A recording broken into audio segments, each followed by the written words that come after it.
Welcome to the OTA podcast where we discuss everything performance training. I'm Coach Chris Barnard. Let's get into it.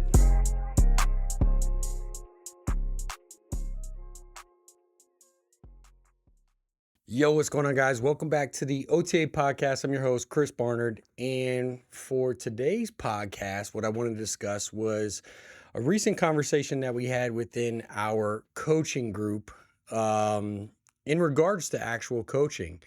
And we got to talking about different things that would make a coach more successful or increase their ability to serve their athletes in general pop.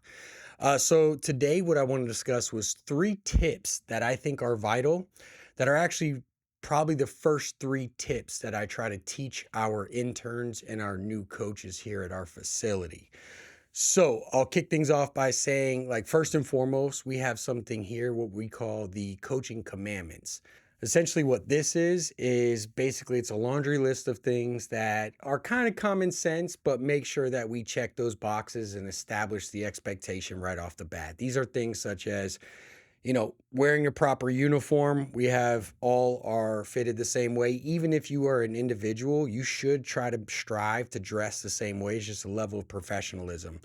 Make sure, wear black shirt, black shorts. You could wear pants and then obviously sneakers. We don't allow flip-flops. Don't have any different color shorts or stuff like that. Again, it just adds a level of professionalism. Things such as, proper hygiene. No eating on the floor, no texting on the floor, no gossiping about members. These are all little things that just establish that right off bat. But to get into the 3 tips, let's get into the first one. Number 1, I think that each coach should systematize the way that they coach a movement, and they should have a duplicatable, consistent way of how they teach that movement. Let me explain. So whether you're teaching a speed drill or a plyometric or a strength drill, every single one should follow a particular cadence. So when you're coaching in a session, in a training session, and you're letting your athletes or your gen pop know, for instance, that you're performing a back squat. Well, the way that you actually tell them you're performing a back squat, it should be systematized. Okay, so we train groups here, whether it be groups of athletes or gen pop. Even when you're doing personal training, I think that you should have a particular systematized cadence. And again, not only will this allow the level of professionalism, but it will also allow a more conceited effort for your clients. The reason being is that they're going to fully understand why they're doing, and they're going to be more bought into what they're doing. So I'll get into our system very quickly. We've actually created an acronym around it, and we call it LEADER. L stands for lead. Essentially what this is gathering all of your group in one, so you're explaining the movement one time. You don't want to have some people scattered over there on a phone or drinking a glass of water, 2 of them over here talking or distracted by something else or even the bathroom. I will not start establishing what the movements we're doing until the entire group is basically surrounded around me. So make sure that you're doing that. You don't want to have them doing other things or distracted. So number 1 is just basically getting their attention. Number 2 is E, and that's going to be educate. So you're going to tell them exactly what movement they're doing and quickly why they're doing it. So for instance, if I'm, performing a front squat and I'll say, hey, this is during the, prep phase. The reason why we're going to do this is I basically want to be able to get a little bit more thoracic extension, work a little bit more structural integrity, whatever. That's just an example, but I'm going to give a quick line of why we're doing what we're doing, what phase we're in, and always remind them, because subconsciously this is going to continue to create buy-in, and buy-in always creates more effort from your athletes. The next letter is going to be A, so it's going to be advise. And this and the letter D, which is demonstrate, are going to go hand in hand. So advise is, like I said, basically you're going to start to describe the movement, how to do the movement. So if it's like a front squat, it's like teach them exactly where to place their hands, unrack under the bar, front rack position. Then you're going to step out, basically put yourself in the proper stance. From here, I want you to drop your hips, basically pocket down into your heels, and I want you to keep your torso upright. And then on top of that, I usually like to name off like 1 to 3 mistakes or things I don't want to see.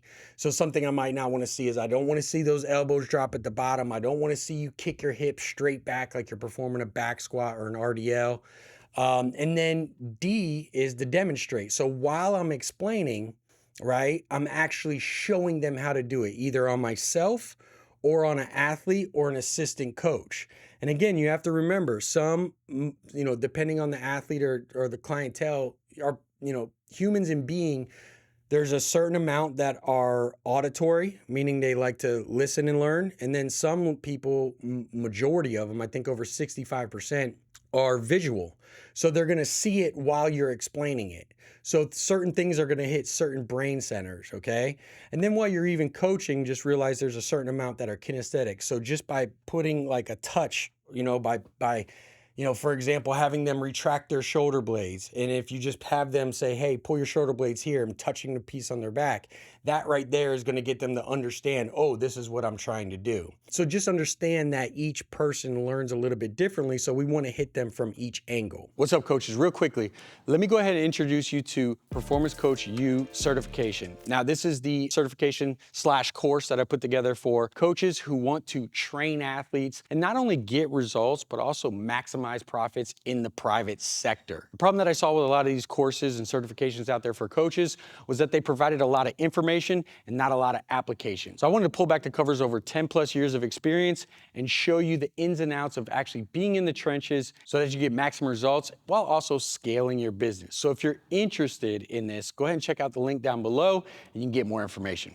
The E in leader, the second E, is going to be execute. So now that you've basically gathered everybody, you've established the movement, you demonstrated, tell them what you want to see in that movement. Now essentially you're going to allow them to execute. Now, during this time, it's going to be essential that you cue. We'll get into that in the tip number 2, but it's just a matter of making sure that you're reinforcing the proper stimulus and the proper movement that you want. And then finally, R is going to be resolve. Now, resolve is actually a huge one that I think a lot of coaches miss on. And that's essentially bringing the movement or the series of movements to an end and then being able to transition your group into the next thing. Not allowing, these athletes over here to be on set 3 and these athletes over here already done, their 6th set. Right. So, you want to kind of control and keep those transitions, which also leads into the next into the next tip. So going into tip number 2, it's going to be making sure that you're an active coach versus a passive. Now, if you think about a passive coach is essentially going to establish the movement. And then usually what happens is once they've established the movement or movements that the athletes are going to perform, they're usually going to sit back and just allow the athletes to perform those without being active. This is a level of complacency in my eyes, because even if you have higher level athletes and they're performing the movements or they've been with you for a long time or it's a very basic movement, there's always room for opportunity for us to get more focus, get more intent, get more stimulus, even from the most basic movement. And as I always say, the results are in the details of your coaching. So it's not about the programming, because you can have the best program in the world, and if it's followed half-ass, you're going to get half-ass results. However, if you have a most basic BS program and you follow it with all the intent and effort in the world, you're going to get amazing results. So just always keep that in mind. So I always think about that when I'm coaching. How do I get the most out of this athlete and the most out of these particular movements? How do I add a wrinkle in it to progress it if they're nailing it, right? What am I trying to do in each and every session to be able to keep that intent and maximize every single movement? So what we do here is we do a system which we call a 100Q method. Now, the 100Q method is just that. So I try to get my coaches and the interns to try to be as vocal as they can, and this kind of forces them to be a little bit more of an active coach. Now, basically all it is over the course of a session, outside of actually teaching the movement, right, like we do with leader, what I want them to do is try to actively give them 100 cues per session. So the way that we like to split it up, because sometimes it can get very tough on the technical side, we split up 50 technical and 50 motivational. Now, the technical are going to be the ones where you're actually adjusting your athletes and you're telling them what they actually need to, adjustments they need to do to get the most out of it.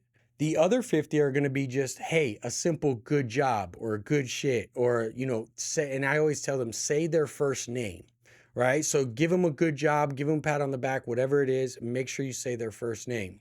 The reason being is because as you continue to keep that feedback loop, whether it be technical or motivational, you're constantly creating better intent, focus, and effort. And again, the results are in the details of your coaching. Last but not least is going to be step 3, or tip number 3. Now, tip 3 is kind of going back to that resolve, that lead, right? And it's essentially being a general of the floor. Now, this particularly pertains mostly to group training, but also one-on-one clients. You have to control the environment to the most minuscule thing. So from the time that you start and establish what the expectation is, all of our group is on the line right at a particular time, ready to warm up, usually top of the hour or whatever time we said it is. From the time that we start that session, every single minute is accounted for. Now, this goes back to my time playing college football, where essentially every single minute we actually had a coach who had an air horn and was essentially, with every piece of practice that we had, to the minute, to the second, there was an air horn that went off, and you would either go to team or position or, offense, defense, whatever it is. So your session should be ran the exact same way.